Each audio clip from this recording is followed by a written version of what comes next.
Advocate V P Sreepadmanabhan, ഈ ഈ ഗുരുതര അനാസ്ഥയുടെ ഏറ്റവും ജീവിക്കുന്ന തെളിവ് എന്ന് തന്നെ പറയുന്നത് ആ ഫിറ്റ്നസ് സർട്ടിഫിക്കറ്റാണ്. അപ്പോൾ ഇടത് വലത് മുന്നണികൾക്ക് തന്നെ വളരെ കൃത്യമായ പങ്ക് ഈ കുഞ്ഞിൻ്റെ മരണത്തിൽ ഉണ്ട്.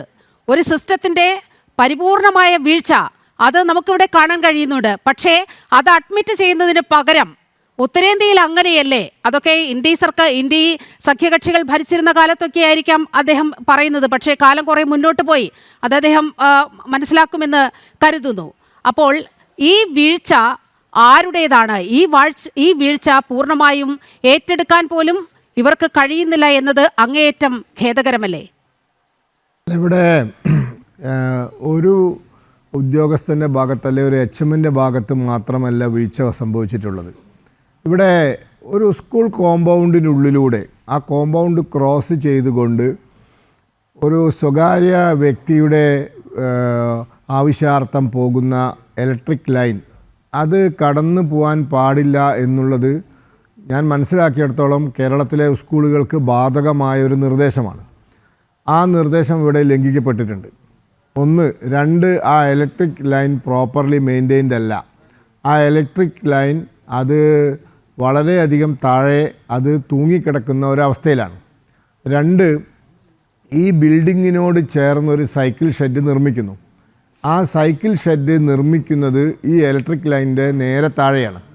ഇലക്ട്രിക് ലൈൻ തൂങ്ങിക്കിടക്കുന്നു, താഴ്ന്നു കിടക്കുന്നു. ഇലക്ട്രിക് ലൈനിൻ്റെ നേരെ താഴെ ഒരു സൈക്കിൾ ഷെഡ് നിർമ്മിക്കുന്നു.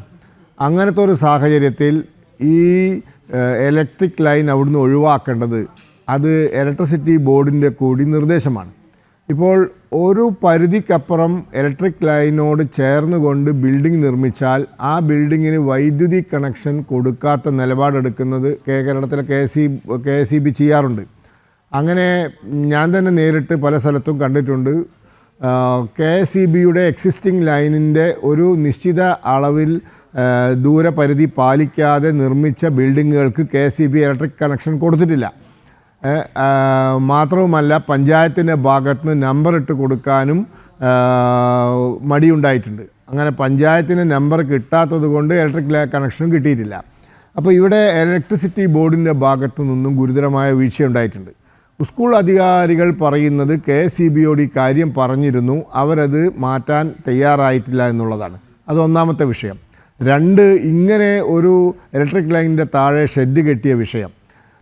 അപ്പോൾ ഇത്തരത്തിലുള്ള വിദ്യാഭ്യാസ വകുപ്പിൻ്റെ ഭാഗത്തുനിന്ന് വിഷയമുണ്ട്. കാരണം വിദ്യാഭ്യാസ വകുപ്പിലെ ഉദ്യോഗസ്ഥന്മാർ എല്ലാ വർഷവും കേരളത്തിലെ എല്ലാ പൊതുവിദ്യാലയങ്ങളും പരിശോധിക്കുന്നുണ്ട്. അതിൻ്റെ ഫിസിക്കൽ ഫിറ്റ്നസ്, അതിൻ്റെ സറൗണ്ടിങ്സ്, അതിൽ ഇത്തരത്തിലുള്ള അപകടകരമായ എന്തെങ്കിലും സാഹചര്യമുണ്ടോ ഇതൊക്കെ പരിശോധിക്കുന്നുണ്ട്.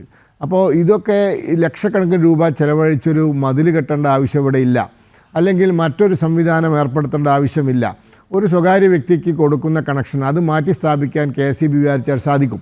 അപ്പോൾ ഇതൊക്കെ വളരെ വലിയ ഗുരുതരമായ ഒരു എന്താ പറയുക വീഴ്ച അവിടെ സംഭവിച്ചിട്ടുണ്ട്. ഇത് സംഭവിച്ചതിന് ശേഷം ഇപ്പോൾ HMനെ മാത്രം കുറ്റം പറയുന്നതിന് അർത്ഥമൊന്നുമില്ല. ഈ HMഉം ഉത്തരവാദിയാണ്, KSEB ഉത്തരവാദിയാണ്, സ്കൂൾ മാനേജ്മെൻറ്റ് ഉത്തരവാദിയാണ്.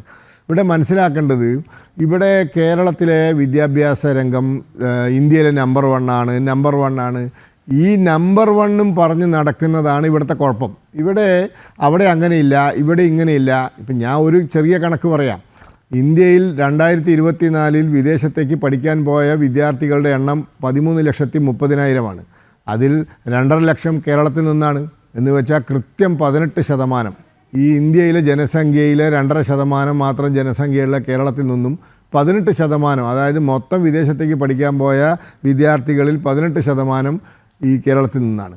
ഇനി ആരോഗ്യ മേഖല എടുത്താലും ഇതേ പ്രശ്നങ്ങളുണ്ട്.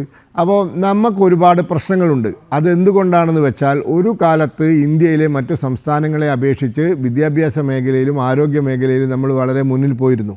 എന്നാൽ ഇന്ന് റിവേഴ്സ് ഗിയറിലാണ്. ഒരു കാലത്ത് വളരെയധികം വിദ്യാഭ്യാസ മേഖലയിലും ആരോഗ്യ മേഖലയിലും പിന്നോക്കം നിന്നിരുന്ന സംസ്ഥാനങ്ങൾ ഘട്ടം ഘട്ടമായി അവരിന്ന് വളരെയധികം പുരോഗതി നേടിയിട്ടുണ്ട്. അതേ സമയത്ത് നമ്മൾക്ക് സംഭവിക്കുന്നത് നമ്മൾ പിന്നോട്ട് പോവുകയാണ്. നമ്മൾ പിന്നോട്ട് പോകുന്നത് കൊണ്ട് തന്നെയാണ് ഇവിടെ നിന്നും കോളേജുകളിലെ സീറ്റ് കാലിയായി കിടക്കുന്നത്. 80,000-ഓളം സീറ്റ് കേരളത്തിലെ കോളേജുകളിൽ കാലിയായി കിടക്കുകയാണ്. അത് വേറെ പല കാരണങ്ങൾ കൊണ്ടാണ്. അപ്പം കുഴപ്പങ്ങളുണ്ട്. നമ്മുടെ പൊതുവിദ്യാലയങ്ങൾ നല്ല രീതിയിലല്ല ഫങ്ഷൻ ചെയ്യുന്നത്. നമ്മളെ പൊതുവിദ്യാലയങ്ങളുടെ ഫിസിക്കലായിട്ടുള്ള എൻവയോൺമെൻറ്റ് വരെ അപകടകരമായ അവസ്ഥയിലാണ്, മോശമാണ്. ഈ യാഥാർത്ഥ്യങ്ങളൊക്കെ അംഗീകരിക്കാം. അതിന് പല കാരണങ്ങളുണ്ടാവും. ആരോഗ്യ മേഖലയിലും ഇതേ പ്രശ്നം പൊതു ആരോഗ്യ രംഗത്തുണ്ട്. അപ്പോൾ ഈ സത്യങ്ങൾ അംഗീകരിച്ചിട്ട് ഇത് പരിശോധിക്കാനും ഈ പോരായ്മകൾ പരിഹരിക്കാനും വേണ്ട ഒരു നടപടിയാണ് സംസ്ഥാന സർക്കാരിൻ്റെ ഭാഗത്തുനിന്നുണ്ടാകുന്നത്. പിന്നെ ഒരു കാര്യം കൂടി ഞാൻ പറയാം. ഈ കുട്ടിക്ക് ഇപ്പോൾ നഷ്ടപരിഹാരമായി കൊടുക്കാൻ പ്രഖ്യാപിച്ചത് 3 ലക്ഷം രൂപയാണ്. ഹരിയാനയിൽ ട്രെയിൻ യാത്രയ്ക്കിടെ സീറ്റിന് വേണ്ടി 2-3 ആളുകൾ തമ്മിൽ തല്ലിയിട്ട് ഒരാൾ മരിച്ചു പോയപ്പോൾ അവിടെ പോയി 10 ലക്ഷം രൂപ കൊടുത്ത ഈ സർക്കാരിന് നമ്മളെ ഒരു സ്കൂളിൽ നമ്മുടെ അധികാരികളുടെ ഭാഗത്തുണ്ടായ ഗുരുതരമായ വീഴ്ച കാരണം ഒരു കുട്ടി മരിച്ചിട്ട് ആ കുട്ടിക്ക് 3 ലക്ഷം രൂപയാണ് കൊടുക്കുന്നത്. ഇതൊക്കെയാണ് കുഴപ്പം. യാഥാർത്ഥ്യ ബോധത്തോടു കൂടി നമ്മളുടെ പ്രശ്നങ്ങൾ പരിഹരിക്കണം. മറ്റ് സംസ്ഥാനങ്ങളിൽ പല പ്രശ്നങ്ങളുണ്ടാവും. അതൊക്കെ പരിഹരിക്കേണ്ടത് അവരുടെ ജോലിയാണ്. അവർ നോക്കിക്കൊള്ളും. അതിന് അവർക്ക് പ്രാപ്തിയില്ലെങ്കിൽ അവിടുത്തെ ജനങ്ങൾ മറ്റു മാർഗ്ഗങ്ങൾ കണ്ടെത്തും. അപ്പോൾ അതുകൊണ്ട് നമ്മളുടെ ജോലി നമ്മളുടെ പ്രശ്നങ്ങൾ പഠിക്കാനും നമ്മളുടെ പ്രശ്നങ്ങൾ പരിഹരിക്കാനുമാണ്. ആ ഒരു പ്രാഥമിക ഉത്തരവാദിത്തം നിർവഹിക്കാനാണ് നാം പ്രാഥമികമായി ശ്രമിക്കേണ്ടത് എന്ന് മനസ്സിലാക്കണം.